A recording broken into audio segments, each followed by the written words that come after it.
जय मसीह की प्रियो। आज का पवित्र वचन है साउल के विषय में कि साउल का कैसे हृदय परिवर्तन हुआ।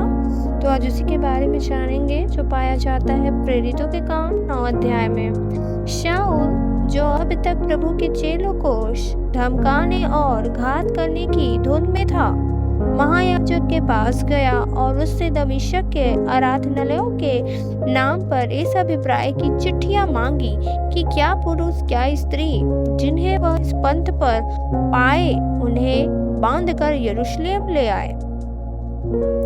परंतु चलते चलते जब वह दमिश्क के निकट पहुंचा तो एकाएक आकाश से उसके चारों ओर ज्योति चमकी और वह भूमि पर गिर पड़ा और यह शब्द सुना, हे शाऊल, तू मुझे क्यों सताता है।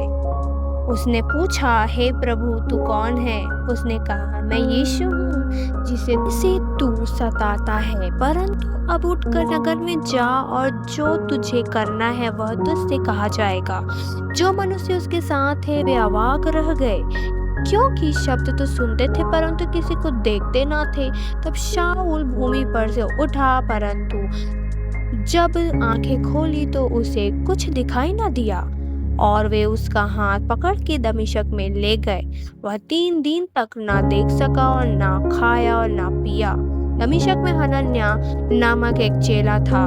उसे प्रभु ने दर्शन में कहा, हे हनन्याह। उसने कहा, हाँ प्रभु। तब प्रभु ने उससे कहा, उठकर उस गली में जा जो सीधी कहलाती है और यहूदा के घर में शाऊल नामक एक तरसुस वासी को पूछ, क्योंकि देख वह प्रार्थना कर रहा है।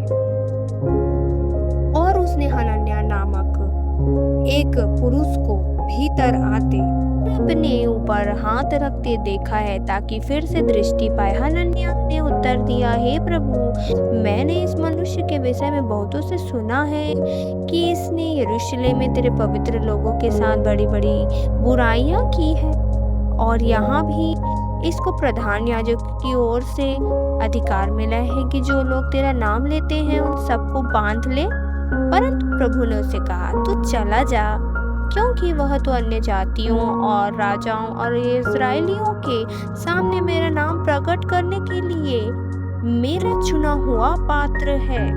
और मैं उसे बताऊंगा कि मेरे नाम के लिए उसे कैसा कैसा दुख उठाना पड़ेगा।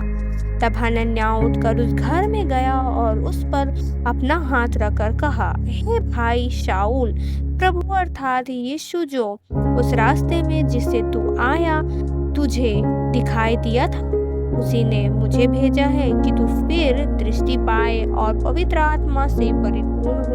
और तुरंत उसकी आंखों से छिलके से गिरे और वह देखने लगा और उठकर बपतिस्मा लिया और फिर भोजन करके बल पाया। दमिश्क में शाऊल द्वारा प्रचार। अब यहाँ पर प्रयोग देखा गया कि शाऊल जो है प्रभु यीशु मसीह के विषय में प्रचार करने वाला है। वह कई दिन उन चेलों के साथ रहा जो दमिश्क में थे और वह तुरंत आराधनालय में यीशु का प्रचार करने लगा कि वह परमेश्वर का पुत्र है।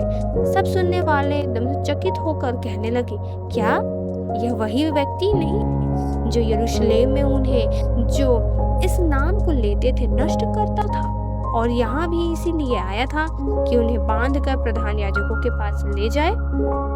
परंतु शाऊल और भी सामर्थी होता गया और इस बात का प्रमाण दे देकर कि मसीह यही है, दमिश्क के रहने वाले यहूदियों का मुंह बंद करता रहा।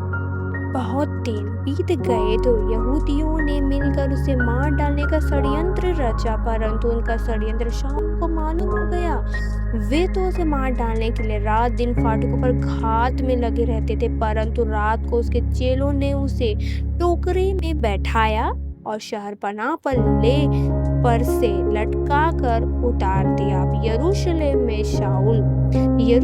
में पहुंचकर उसने चेलों के साथ मिल जाने का प्रयत्न किया। कौन? शाऊल ने। परंतु सब उसे डरते थे, क्योंकि ये व्यक्ति ऐसा था कि वो जो प्रभु का नाम लेते साथ, यीशु मसीह का नाम लेते साथ लोग नष्ट कर डालता था। तो ये भी डरते थे उनके चेले, क्योंकि उनको विश्वास न होता था कि वह भी चेला है। परंतु बरनबास ने उसे अपने साथ प्रेरितों के पास ले जाकर उनको बताया कि इसने इस रीति से मार्ग में प्रभु को देखा और उसने इससे बातें की। फिर दमिश्क में इसने कैसे हियाव से यीशु के नाम से प्रचार किया।